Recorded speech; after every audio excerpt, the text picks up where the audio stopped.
ये एक बाल है जो पृथ्वी को नष्ट कर सकता है। इसकी लंबाई लाखों किलोमीटर तक पहुंच सकती है। ये पृथ्वी की ऊपरी परत को आसानी से भेद सकता है। फिर यह ग्रह के कोर से पोषक तत्वों को लालच से सोख लेता है। पृथ्वी की ऊर्जा सोख कर ब्रह्मांड में फैल रहा है।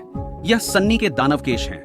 200 स्तर के कीड़े भी दानव राजा के बालों में फंसकर उनका पोषण ही बनते हैं। असल में सन्नी इस चाल से डोमी को डराना चाहता था, पर अप्रत्याशित रूप से डोमी और भी उत्साहित हो गया। उसने शरीर के लोहे के छल्ले हटाकर तुरंत अपनी मांसपेशियों की पूरी शक्ति खोल दी। सोनी ने तुरंत हमला कर डोमी की एक बांह काट दी। डोमी प्रतिक्रिया भी न कर पाया। सोनी को तुरंत जीत चाहिए थी, पर डोमी की गति बहुत तेज निकली। सोनी लगातार हमला करता रहा, फिर भी एक भी वार नहीं कर पाया। दरअसल डोमी की आंखें कीट जैसी थीं। उसके नजरिए से सोनी की हमले की गति 100 गुना धीमी थी। पहले तो वह बस चौंक गया था, लेकिन अब वह हर हमले से आसानी से बच सकता था। अपने प्रतिद्वंद्वी को छू न पाने का एहसास होने पर सन्नी ने डेमन किंग हेयर फॉर्म बंद कर दिया।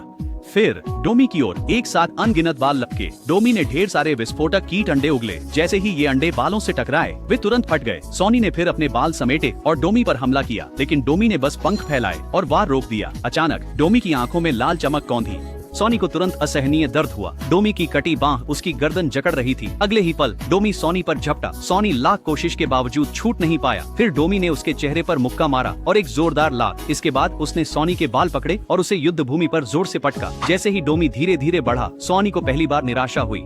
डोमी ने फिर उसके बाल पकड़े और उसे जबरदस्ती सीधा खींच लिया। फिर एक जोरदार वार से उसने सन्नी की छाती भेद दी। डोमी जैसे ही जीत का जश्न मना रहा था, उसे लगा कि उसका हाथ हिल नहीं पा रहा। इसी पल सन्नी के दानव राजा के बाल फिर से प्रकट हुए। इसके बाद सन्नी एक नई शक्ति कठपुतली नियंत्रण का उपयोग करने वाला था।